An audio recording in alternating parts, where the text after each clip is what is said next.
Hemos ido conversando en estos días de varios de los temas que tienen que ver con la Constitución. Aquí dijimos claramente qué era o qué se entendía por una Constitución política y dijimos que una Constitución era un libro de derechos. Hoy vamos a remitirnos a algunos de esos derechos y vamos a iniciar con el derecho a la vida, que es el artículo 11. Pero el derecho a la vida en nuestra Constitución tiene ciertas particularidades. Primero que todo, es un derecho que entiende la vida de todos por igual.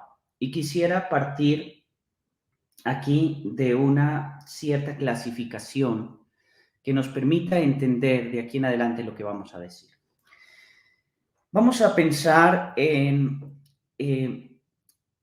inicialmente en la política. Hemos dicho que la Constitución es un libro político y el primer derecho o la primera decisión política con la que nos encontramos es el derecho a la vida. Es decir, hay una posición política frente a la vida. Para entender esa posición política frente a la vida, volvamos al concepto de política como idea del bien. La política es la idea que tomamos sobre aquello que consideramos está bien. Ahora, frente a la vida particular, las cuestiones que tienen que ver con el bien, entendido el bien como el estado ideal de las cosas, es muy grande, es un menú bastante amplio. Pero cuando lo remitimos a la vida en sociedad, el menú no es tan amplio y básicamente tiene que responder dos preguntas. Las preguntas son si privilegio el orden o la libertad y si privilegio a la élite o a la plebe. Permítanme rápidamente explicar estos conceptos tan difíciles. Primer concepto, orden y libertad. De esta decisión política salen dos grandes teorías que intentan ordenar la sociedad. Los que privilegian el orden han sido llamados a lo largo de la historia societaristas y actualmente se los conoce con el nombre de socialistas. Básicamente están marcados porque creen que hay una forma mejor de vivir y una forma mejor de pensar y normalmente a eso se le suma la intolerancia. Es decir, cuando se utiliza una palabra para esto, se habla de la ortodoxia. La ortodoxia quiere decir una recta opinión o una sola opinión.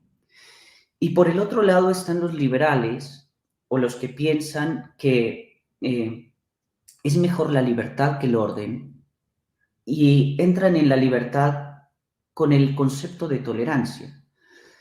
Hay unos liberales llamados liberales de la tolerancia que creen que hay un modo de vida mejor que los demás, pero toleran a los otros, y hay unos que se llaman, según dice John Gray, liberales del modus vivendi, que creen que no hay un modo mejor, sino que hay unos modos de vida y por tanto no hay que tolerar, sino simplemente entender que las vidas son diferentes. Básicamente dos modos de liberalismo contrarios al socialismo. Por allí tenemos ya una estructura política inicial, liberales versus socialistas. Pero está la otra pregunta que nos lleva a si preferimos a la élite o si preferimos a la plebe. Pero yo quisiera aquí fijar este concepto de élite, que es un concepto complicado, y quisiera poner un ejemplo sencillo. Yo voy a un restaurante y me encuentro 15 meseros. Pero de esos 15 meseros hay uno que hace las cosas mejor que los demás. Hay uno que se esfuerza más o que por naturaleza es más hábil o lo que sea. Ese es el que tenemos que entender como élite. Es decir, si bien hay un entendimiento de que hay una élite de la élite y que hay una, qué sé yo, como suelen decir, una crema innata de la sociedad, pero el concepto de élite en realidad originariamente no es ese. El concepto de hombre élite, en el autor que lo trabajemos, por ejemplo, en Ortega y Gasset, Ortega da un concepto muy lindo de hombre élite. Él dice que el hombre élite es el que fija, el que determina el trazado de su propia vida. Mientras que el hombre masa o el hombre plebe, Ortega le llama masa porque dice que es un hombre que no tiene forma. No porque sean la mayoría, dice Ortega, aunque sí lo son, pero no por eso se llama hombre masa, sino porque no tiene una forma determinada. Es aquel que hace uso de las costumbres, es aquel que piensa, cree y dice lo que todos los demás piensan, creen y dicen. Mientras que el hombre élite, que es aquel que no tiene nada que ver con el hombre masa, el hombre élite es el que tiene su propio proyecto de vida, aquel que se cuestiona y etcétera. En ese orden, los que defienden al élite se llaman republicanos desde la Grecia antigua y tenemos que volver a salvar el concepto de república antiguo con el concepto de república moderna del que habíamos hablado ayer y antier cuando nos habíamos referido a la república como res pública o como servicio público. En el mundo antiguo, en la Grecia antigua, los republicanos eran aquellos que creían que había que aplicar la justicia, dar a cada quien lo que le corresponde para que el élite tuviera ventaja sobre el plebe. Y por el otro lado están aquellos que defienden al hombre masa, al hombre plebe, para decir que el hombre masa o el hombre plebe es aquel, como acabo de decir, que busca o al que hay que darle la igualdad, que es lo contrario a la justicia, y estos que defienden a la plebe se llaman demócratas. Partiendo de estos conceptos políticos de el hombre socialista, el liberal, el hombre republicano y el demócrata, podemos empezar a hacer un recorrido para llegar a nuestro artículo 11 constitucional y entender qué es o cuál es el referente moral que tiene nuestra constitución política. Y quisiera desde allí partir por una obra que va a fijar el pensamiento intelectual de todo el medioevo. El medioevo es lento. Es un poco injusto lo que hace Jules Michelet con el medioevo al decir que es oscurantista y que solo la humanidad vuelve a renacer cuando en el siglo XVI vuelve a Grecia y Roma y que todo el medioevo es oscurantista. Tal vez no sea tan oscurantista. Soto Posada dice, por ejemplo, que la producción literaria del medioevo es tan copiosa que ninguna época de la humanidad puede igualárselo. Además que al medioevo le debemos también todas las traducciones de los griegos y toda la propagación del cristianismo en diferentísimos textos y etcétera, pero sí es lento el medioevo. Y parte de esa lentitud le da una cierta homogeneidad en el pensamiento. Y es una homogeneidad que va a partir de una obra que escribe San Agustín y que se denomina la Civitas Dei o la ciudad de Dios, en la cual hace una especie de figuración o de tipología platónica y trae todo ese platonismo de la República de Platón al medioevo y lo inserta allí y con eso se configura una idea de sociedad que va a perdurar hasta 1789, pero que va a pasar por una crisis en 1517 y ya nos referiremos a eso. Pero volvamos a esta época de San Agustín, de la ciudad de Dios, en la cual San Agustín plantea la República Cristiana y fundamentalmente dice que el individuo establece una cierta relación, un cierto nexo con la sociedad y entre más aporte el individuo a esa sociedad, ese lazo, ese nexo se hace más fuerte y a ese lazo con el tiempo lo van a llamar dignitas o dignidad. La dignidad es un derecho, un valor en términos de valía o de value, de valor, de cuánto vale algo. Y en tanto tiene un valor, hay un merecimiento que me permite a mí reclamar derechos o reclamar garantías o privilegios en la sociedad. Así que la República Cristiana va desarrollando ese concepto y ese concepto va paralelo al de nobleza. La nobleza que se gana en la batalla porque se es valiente, la nobleza que se gana en el trato porque se es impecable, porque se es respetuoso, porque se es élite, porque se aporta a la sociedad. Y ese concepto va a ir avanzando y se van constituyendo diferentes instituciones en el medioevo, instituciones que van tomando mucho valor. Todo ese concepto llega a un punto fundamental y un punto de quiebre, digamos. Hay un punto de quiebre hacia los años de 1492, cuando Borgia, Rodrigo Borgia llega al papado. Va a ser un punto culmen porque toda Europa está revolucionada. Hay una revolución muy grande porque se empieza a gestar el Renacimiento, porque Maquiavelo sirve en Florencia para los Medici y está escribiendo. Allí mismo en Florencia está el monje Savonarola atacando todo el catolicismo. Y aparece otro monje que se va a hacer famoso, que es Martín Lutero, que empieza a sentir una incomodidad hacia algunos de los comportamientos que vienen del papado en Roma. Y fundamentalmente lo que sucede con este monje, Martín Lutero, es que él, siendo muy joven, como era natural en esa época, va hasta Roma en peregrinación y allá encuentra una cierta situación, y es que eh, las reliquias se pagan y a cambio de esas reliquias se dan unas indulgencias. Una indulgencia es más o menos como quitar una mancha del alma. Me explico. La teoría católica enseña que el pecado deja una consecuencia. Esa consecuencia o sobre esa consecuencia es sobre la cual Dante Alighieri va a escribir la Divina Comedia para explicar las consecuencias de esa mancha que queda en el alma debido al pecado. O sea, esa consecuencia deja una mancha y esa mancha va a traer unas consecuencias en la otra vida, y de allí los círculos del cielo y los círculos del infierno que desarrolla Alighieri.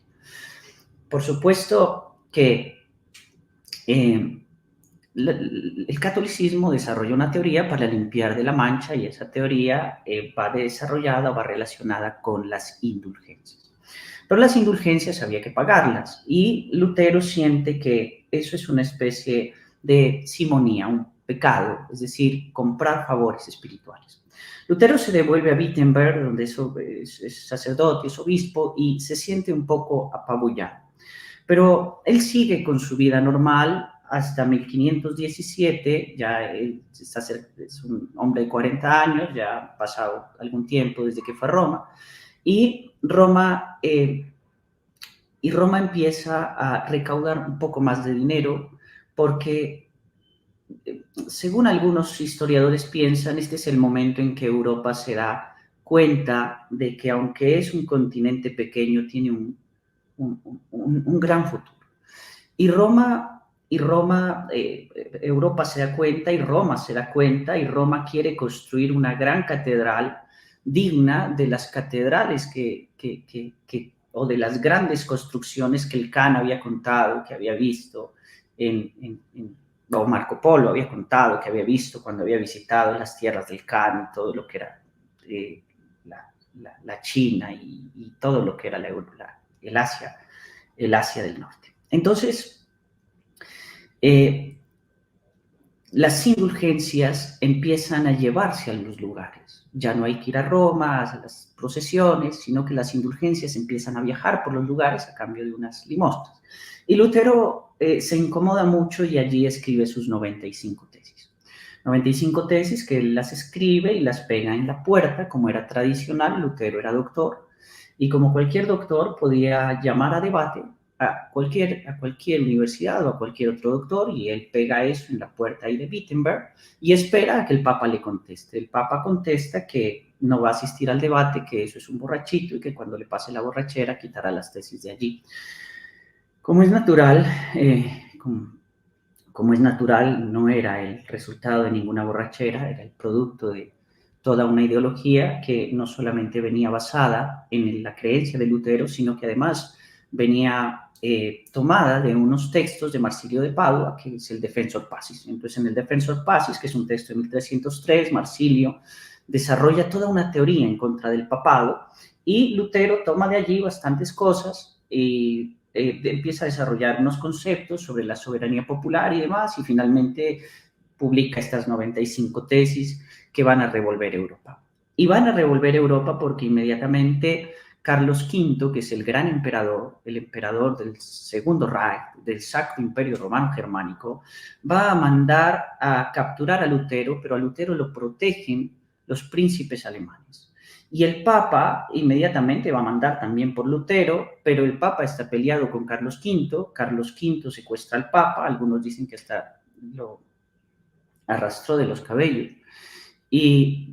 Pero nadie sabía de esto, entonces Carlos V ofrece a la vez unas misas para que el que lo tiene secuestrado lo devuelva, pero obviamente era él el que lo tenía secuestrado, y empieza una guerra que va a ser un momento histórico fundamental y que va a dar origen a la teoría moral del Estado.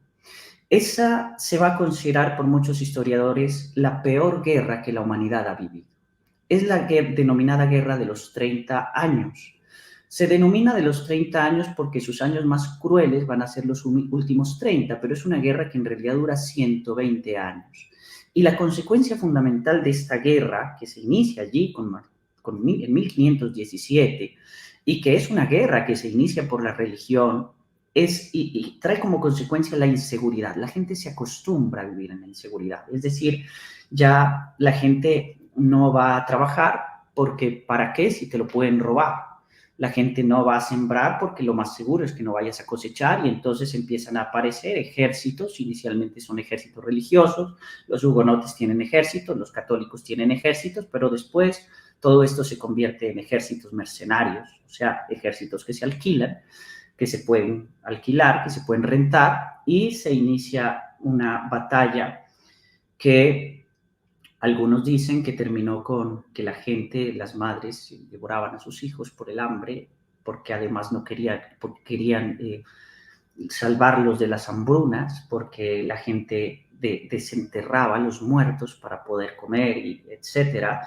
Y una guerra tan cruel que va a despedazar Europa, y que termina con la llamada Paz de Westfalia en 1648. Entonces, toda esta guerra que se inicia, que es una guerra de religión, termina con la llamada Paz de Westfalia en 1648, y que es una paz liderada por otro monje llamado Francisco de Vitoria.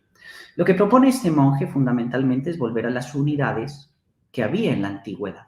Es decir, la Europa de ese entonces tiene pequeños reinos, todos organizados en forma de repúblicas, o sea, donde la justicia y la diferencia es lo que vale, más no la igualdad, y donde existe el concepto de nobleza, y etcétera, y se desarrolla todo esto, pero no es el mundo como lo conocemos. No hay, por ejemplo, no hay Italia, no hay el concepto antiguo de la iele. En la Roma antigua había un concepto que era la iele, pero a lo largo del medioevo todo eso se fue separando. Entonces no había Italia, lo que había era, por un lado estaba el milanesado, estaba Florencia o Lombardía, estaba Venecia, estaba Roma y los estados pontificios, y al sur estaba Nápoles. No había como tal Germania. El concepto de Germania era un concepto antiguo, pero eso se había dividido en suavos, en Essex, en Wessex, en francones, en bávaros. No había la tierra de los anglos, no había Inglaterra. Ese es un concepto, la tierra de los anglos es un concepto antiguo, cuando los romanos intentaban conquistar esas tierras donde estaban los anglos, los sajones, y donde había también Essex, y había Wessex, y etcétera, y francones, como había unos también en Francia. Y no había el concepto de Hispania. El concepto de Hispania es un concepto antiguo también. Estaba la Casa de Madrid, o la Casa de los Duques de Alba, estaba la Casa de Cataluña, y estaba la Casa Vasca, y estaba la Casa de Andalucía, y estaba la Casa de León, y la Casa de Galicia, y la Casa de Castilla, y etcétera, pero no existían esos conceptos. Y la Paz de Westfalia consiste precisamente en unir esos pequeños reinos en unas unidades nacionales más grandes, a las que van a llamar estados. Y ese es el primer elemento de la modernidad, políticamente hablando. Es decir, los estados que conocemos hoy en día surgen de esa Paz de Westfalia, que es un tratado que se firma en 1648, pero que no se va a hacer efectivo hasta 1789. Porque es en la Revolución Francesa cuando finalmente se cohesiona toda esa ideología. Ahora, de 1648 a 1789, todas estas teorías de la modernidad empiezan a avanzar y van transformándose de republicanismo en democratismo. Entonces, se empiezan a tomar todos los textos que se escribieron durante esta época de crisis y se los van transformando para que sirvan ideológicamente para el nuevo propósito. Uno de esos textos es el segundo tratado de John Locke, el segundo tratado sobre el gobierno civil o sobre las sociedades eclesiásticas y civiles de John Locke. Entonces, en ese tratado de John Locke, se habla de la igualdad. Ese tratado sobre la igualdad, de que los hombres son iguales, ha sido ampliamente discutido. Muchos se preguntan cómo John Locke escribía sobre la igualdad, pero la igualdad de la que estaba hablando John Locke no era la igualdad de todos los hombres. John Locke, recordemos que está escribiendo para lo que va a ser la Revolución Gloriosa. John Locke es un liberal de corte más conservadurista, es decir, que intenta un liberalismo sin destruir la nobleza. O sea, intenta proteger la nobleza, y al proteger la nobleza, lo que está buscando es decir que todos los hombres son iguales. Bueno, y son tan iguales que hay que protegerla un poco, pero hay que desnaturalizarla también. Entonces, avanza ese liberalismo de John Locke intentando desnaturalizar un poco la nobleza, protegerla, no hasta destruirla, pero sí desnaturalizarla un poco, y avanza ese concepto. Ese mismo concepto de John Locke va a ser tomado por Thomas Jefferson. Thomas Jefferson, saben ustedes, fue el que escribió la Declaración de Independencia en 1776. Inicialmente había sido entregada a Adams, pero Adams no la quiso tomar y se la entrega a un joven, Jefferson, un hombre de 30 y tantos años. Y Jefferson decide escribir el Acta de Independencia basado en los textos de John Locke. Además, porque Jefferson dice claramente que él considera que John Locke es uno de los hombres más inteligentes que ha vivido. Y parte casi que igual la Declaración de Independencia de cómo parte el texto de John Locke, el segundo tratado sobre el gobierno civil, de que los hombres son iguales, de la misma manera.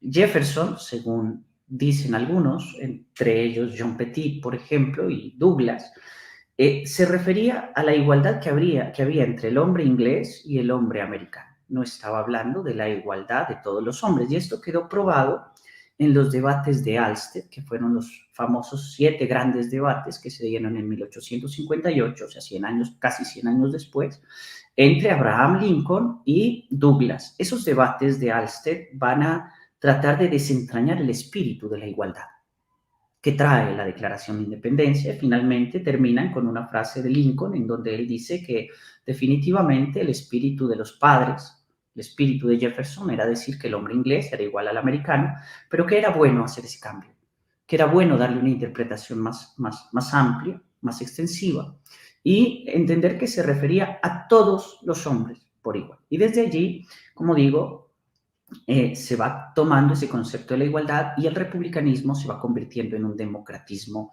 cada vez más fuerte. Todo este concepto, toda esta conceptualización que va avanzando, y que en 1789, perdónenme, me devuelvo, estaba dando una prueba de los debates sobre lo que se quiso decir en 1776 y en 1789, que son dos textos hermanos. Lo que se está diciendo es que los hombres son iguales. Son dos textos hermanos porque son dos textos que se van gestando en el liberalismo del siglo XVIII, un liberalismo que avanza gracias también a la masonería, un nuevo grupo que se va creando en 1717 y en el que concurren grandes mentes: Voltaire, Jefferson, Madison, George Washington, Benjamin Franklin, Rousseau y otros tantos de todos los ilustrados liberales que escribieron las declaraciones, frecuentaban este grupo, y de allí salen esta nueva forma de Estado que reviene en 1789, como hemos dicho, y que crea, habíamos dicho en nuestra primera reunión, el Estado liberal de derecho. Entonces se crea el Estado liberal de derecho, y con eso se crean los dos arquetipos constitucionales. Aquí estudiamos uno, o nos referimos a uno principalmente, que es la Declaración de los Derechos del Hombre y del Ciudadano de 1789. Pero ¿por qué se llaman derechos del hombre y del ciudadano? ¿Cuál es el punto fundamental? El punto fundamental es Thomas Hobbes y John Locke. Thomas Hobbes, que es un autor de 1588, y John Locke, que es de 1632, desarrolla la teoría de que el hombre vivió en un estado de naturaleza en el cual no había propiedad. No había propiedad. Y como no había propiedad, no había necesidad del derecho, no había necesidad de nada, no había necesidad del Estado, no había necesidad de leyes, no había necesidad de nada. Entonces el hombre ni siquiera era un hombre que ni siquiera era sedentario, era un hombre nómada. Y se remiten estos autores en el primer tratado, no en el segundo tratado sobre el gobierno, sino en el primer tratado. John Locke se remite a las ideas del padre Adán, así lo llama, el padre Adán, para justificar desde allí el origen del poder. Esto es lo que se llama teología política. Y el origen del poder, y entonces se remiten al mito, así lo llaman, el mito de Caín y Abel, dicen ellos, y entonces representan a Caín como la civilidad y a Abel como el estado de naturaleza. Y eso es lo que hacen estos liberales del siglo XVI, sí, XVII, y desarrollan la idea, pues, de este liberalismo del estado de naturaleza, pero por otra parte desarrollan el estado de civilidad. Entonces hacen una diferencia entre el hombre que tiene derechos naturales y el hombre que vive en sociedad y que por tanto necesita ser limitado en su libertad, y de ahí la famosa frase de que la libertad de uno termina donde empieza la libertad del otro. Entonces se juntan esas ideas y se conforma esa nueva idea de Estado liberal, que no es un comunitas, no es una comunitas, que es el estadio superior del liberalismo, la comunitas, o sea, el anarquismo absoluto, sin poder, etcétera, sin Estado, sin nada, sino una sociedad, como dice Carpintero, Francisco Carpintero, una sociedad medianera. Medianera porque habla de libertad, pero también habla de un poco de societas, un poco de socialismo, pues un poco de reglas, ¿no? Societas, reglas, comunitas sin reglas. Y de allí viene toda la crítica del siglo XIX, ¿no? Desde Kant ya hace una crítica, Kant es del siglo XVIII, Kant es de 1724. Kant se entera, por supuesto, de toda la ilustración francesa y a Kant le parece un poco ridículo que los liberales, siendo tan liberales, hablen de un Estado. Por supuesto, le da más duro a Hegel. Hegel, que es de 1770, que ya vive para el siglo XIX, Hegel le da más duro. Entonces Hegel dice, pero ¿cómo es posible que todos estos sean liberales y a su vez estén hablando de Estado? O sea, en lugar de buscar una sociedad anárquica donde no hay Estado, estos hablan de Estado. Y por supuesto, Karl Marx, discípulo de Hegel, aunque no idéntico, porque recordemos que Marx tiene esa famosa frase en la cual dice que Hegel pensaba bien, pero pensaba al revés, ¿no? Y entonces, digamos, Marx tiene una línea hegeliana en el sentido de que es anarquista también, no gustan del Estado, prefieren la ausencia de Estado, hacen toda esa crítica al Estado liberal, la sociedad medianera del Estado liberal, y bueno, pero se gesta esta nueva forma de organización de la sociedad de 1789, de allí que los teóricos del Estado van a decir que el Estado es una forma moderna de organización de la sociedad, una forma moderna porque la acabamos de diferenciar de las repúblicas, los pequeños reinos, las sociedades anteriores. Voy a dar un punto de vista, una opinión personal aquí. Creo que el Estado se funda también porque hay intereses económicos. Creo que también hay intereses económicos. Veamos rápidamente esto. La Europa del siglo XVI y en adelante es una Europa cortesana. Eso quiere decir que el único que tiene acceso a los banquetes, a las fiestas, a los privilegios es el que pertenece a una corte. Si tienes un título nobiliario, si eres el rey o si eres el hijo del rey, el príncipe, o si eres la hija del rey, la infanta, o si eres la esposa del príncipe, la princesa, o si eres un duque, o eres un conde, o lo que sea, un caballero, o en los estados, en la Inglaterra con los sheriffs, que cada uno tiene su shire, pues entonces tienes acceso. Pero si no tienes un título nobiliario, básicamente no tienes acceso a nada. Y puedes tener todo el dinero del mundo, pero no tienes acceso a nada. Y a medida que la Europa avanza, se va transformando de una Europa estamental, como lo refiere Joseph Sieyès en el tercer estado, a una Europa cortesana, hay una clase social que va avanzando. Hay una clase social que va avanzando cuando se rompe el primer Reich. En el año de 1157, cuando el Papa Gregorio VIII excomulga a Federico el Grande, y se rompe el primer Reich. El Reich es un gran imperio, una sola mente gobernando todo el mundo, y se rompe ese Reich, se rompe porque básicamente Federico le contesta una carta al Papa. El Papa le manda una carta a Federico pidiendo tropas para la Tercera Cruzada y Federico le contesta una carta preguntándole que cuál es la razón de la cruzada. Al Papa no se le contestaba, se le obedecía, el Papa se ofende, lo excomulga y se rompe el gran imperio o el Sacro Imperio Romano-Germánico, que es el que funda el 25 de diciembre Carlomagno del año 800, el 25 de diciembre del año 800, Carlomagno, y que pasa a tener su nombre en el 960, el Sacro Imperio Romano-Germánico. Ese imperio que se rompe en el 1157 da lugar a una nueva clase social porque la economía se dispara. Allí surge el liberalismo económico. Ese es el origen del liberalismo y es un origen natural. El neoliberalismo de 1776 de Adam Smith es un neoliberalismo, algunos entienden esta expresión un poco grosera, no es grosera, es una expresión para decir que el liberalismo fue natural y ahora queremos volver, bajo la idea del bien de Adam Smith, a un nuevo liberalismo. Pero el liberalismo originario se da allí y todo el mundo empieza a comerciar en esos pequeños reinos, por eso mencionamos los reinos de la Lombardía, ellos iban de un lugar a otro y llevaban olivos y otros llevaban cerámicas y lo que fuera, y empiezan a comerciar, pero el asunto es que venían con monedas distintas. A pesar de que la moneda ya tiene un valor, la primera moneda que se conoce es la libra de sterling o la libra esterlina, pero cada uno venía con monedas diferentes. Entonces aparecen los llamados cambistas. Se sientan a las afueras de la ciudad, montan una banca y allí cambian moneda. Y allí aparece el concepto de la banca. La banca, entonces la gente dice vamos a las bancas o vamos a los bancos, que son cambistas. Esa clase social va evolucionando. Cuando hacia el siglo XIV aparecen las primeras condotas, los condottieri, los mercenarios, los Sforza, los La Scala, esas grandes familias italianas que se dedican a la guerra, entonces esos cambistas dejan de ser solamente, cambistas para transformarse en prestamistas. Entonces ya tienen ese dinero y lo prestan a los reyes para que los reyes puedan pagar a los mercenarios, a la condota, para hacer la guerra. Y esa clase social finalmente se convierte en burgués.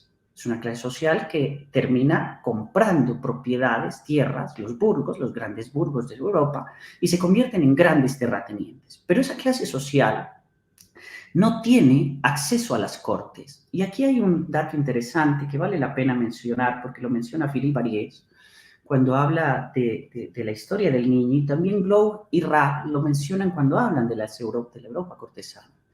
Y dicen que estos grandes ricos, esta clase social que fue avanzando en esa Europa que, como dije al principio, es un medioevo lento y una modernidad que también va arrancando lentamente, pero que ahí va.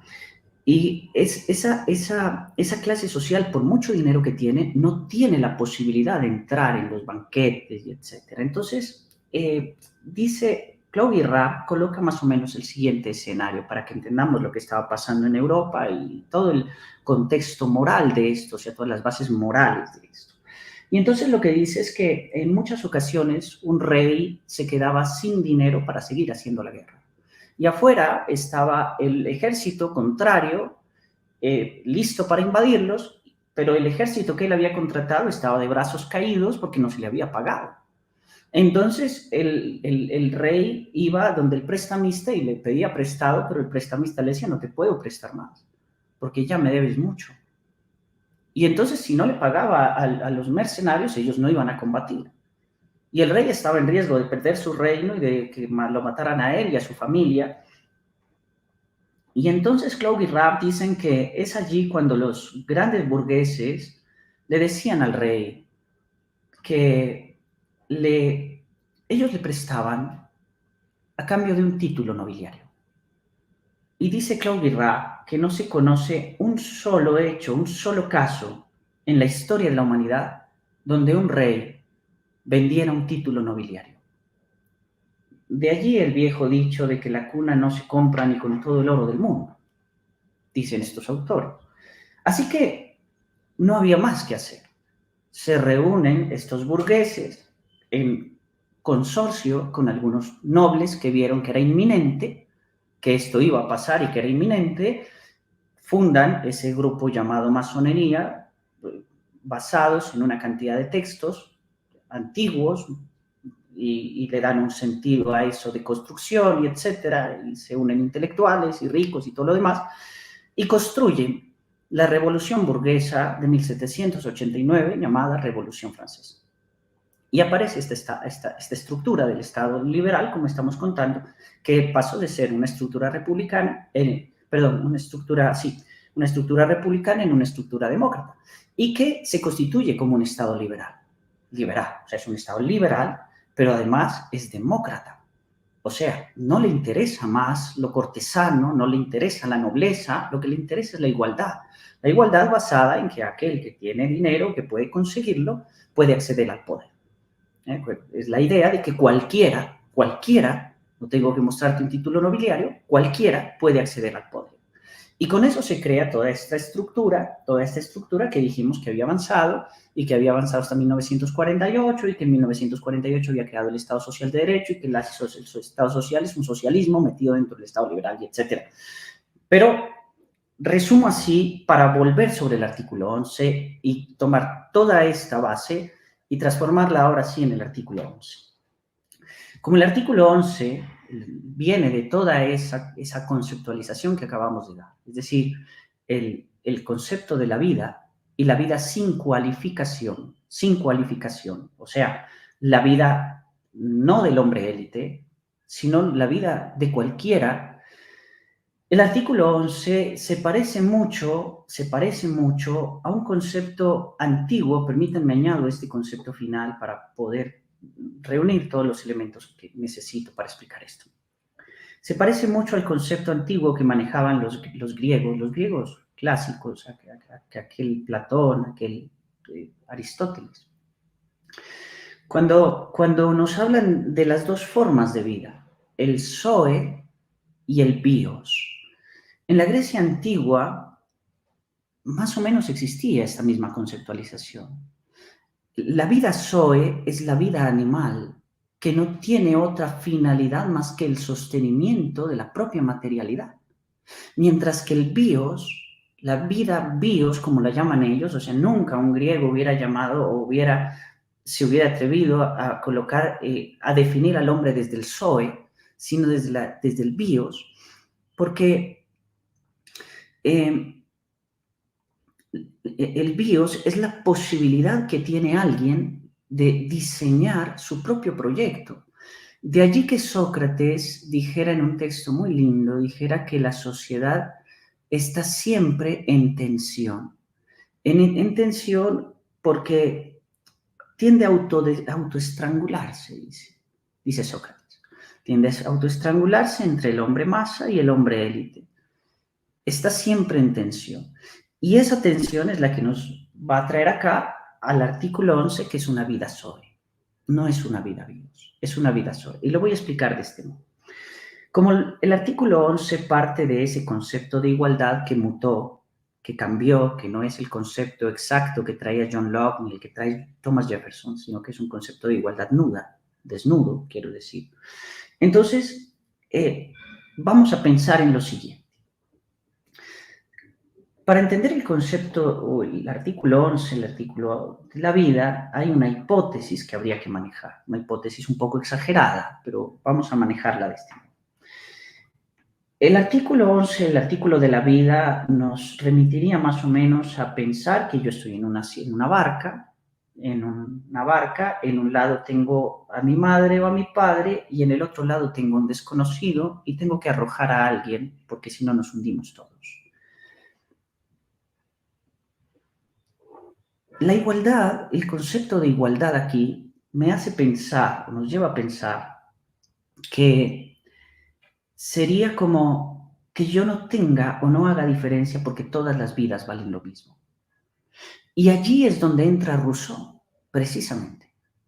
Allí es donde entra Rousseau para cualificar, o más bien para determinar el sentido de todo esto. Es decir, para darle sentido a esto que estoy diciendo que parece exagerado.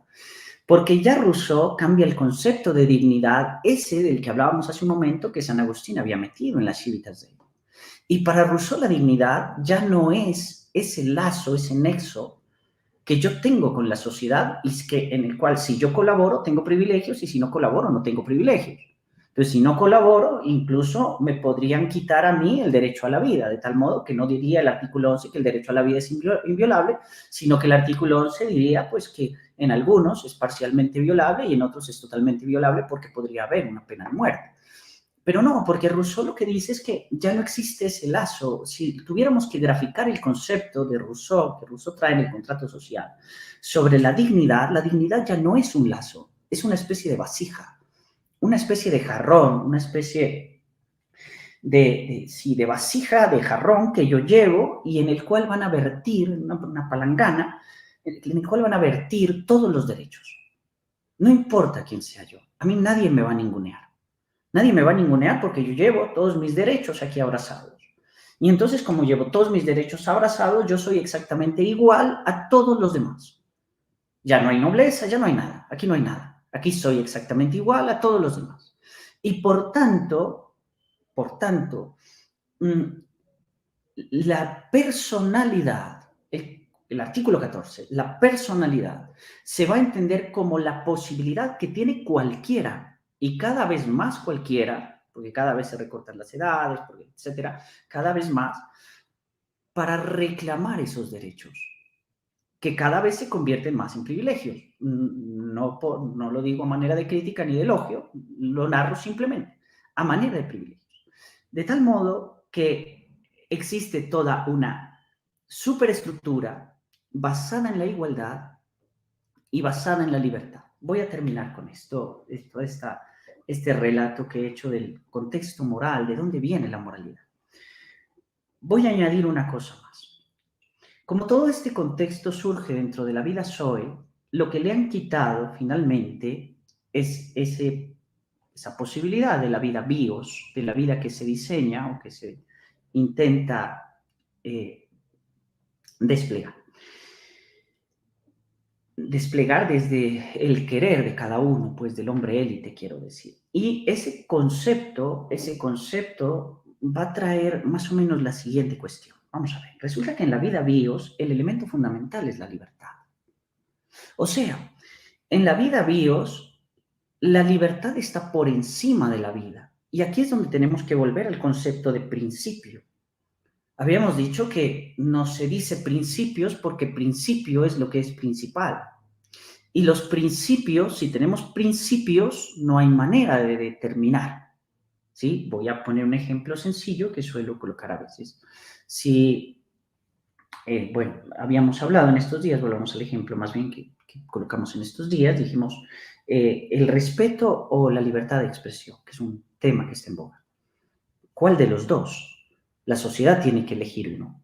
Me va a privar a mí de referirme como quiera al otro, yo puedo referirme al otro y puede que el otro se sienta ofendido o me van a decir que tenga cuidado porque es importante que yo no ofenda al otro. Allí hay que escoger uno de los dos, o el respeto o la libertad. Los dos no se puede los dos, porque si a mí me quitan un poco la libertad, me están quitando ya la libertad. Con un poco que me la quiten, como dice Ortega y Gasset, me la han quitado plenamente. Así que o me dejan hablar como yo quiero, porque es como yo quiero y no hay otro modo en el que quiero, o sencillamente me toca adecuarme a como a mí me dicen que tengo que hablar. Una de dos. Bueno, esa vida bios de la que estamos hablando, ese diseño, parte de la libertad y la vida queda cualificada en la libertad. O sea, la vida vale en la medida en que yo soy libre. Quiero decir, ese es el concepto de los liberales. Pero con el artículo 11 y con todo el Estado social de derecho que trae la dignidad humana, la vida vale desnudamente. No es la libertad la que vale más que la dignidad. Es la dignidad la que vale más que la libertad. Y la dignidad está más pegada a la vida desnuda que a la posibilidad de diseñar la vida. Quisiera yo terminar con esa idea para mostrar los referentes morales, para explicar los referentes morales que tenemos en nuestra Constitución. Ya vemos de dónde viene todo esto. Ustedes ya pueden desde allí, desde toda esta historiografía de los conceptos, pueden ir estructurando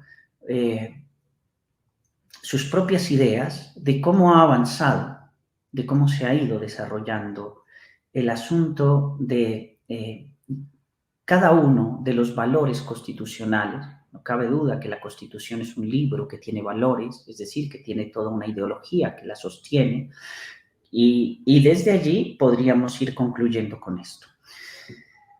Como todo esto surge, como toda esta Constitución surge de todo ese pensamiento que acabo de decir, que va avanzando a lo largo de la humanidad, que es el resultado de batallas intelectuales, también de guerras que se dan en el campo de batalla, pues es natural que encontremos una Constitución que privilegia la vida desnuda por una parte, que habla de la libertad, en otro modo, pero no por encima de la vida, sino por debajo de ella, que le tiene un miedo tremendo a la religión, precisamente porque la Revolución Francesa se da amparada en el texto de la Paz de Westfalia, la cual surgió como resultado de esa guerra de religión. Entonces, claro, es un Estado que tiende a la laicidad, que en algún modo trae una memoria histórica donde hay un pavor exagerado hacia la religión y hacia las formas religiosas, y, y por eso es un Estado, una constitución laica. Y hay mucha gente que defiende con mucho ahínco la laicidad de la Constitución, precisamente porque traemos todos unos relatos históricos, unos relatos que, que como toda la historia, son narraciones. Narraciones son los relatos de los vencedores, y eso es lo que tenemos. Ese es el texto constitucional, es un texto que no solamente es jurídico, es un relato en realidad, es un relato de la historia de nuestra humanidad y de nuestro tiempo. Una constitución, hemos dicho, es un libro de derechos, pero detrás de cada uno de esos derechos hay unos relatos. Quería referirme a esto hoy, creo que mañana hablaremos de los mecanismos de defensa y hablaremos de las categorizaciones de los derechos. Voy a dejar allí toda esta historiografía.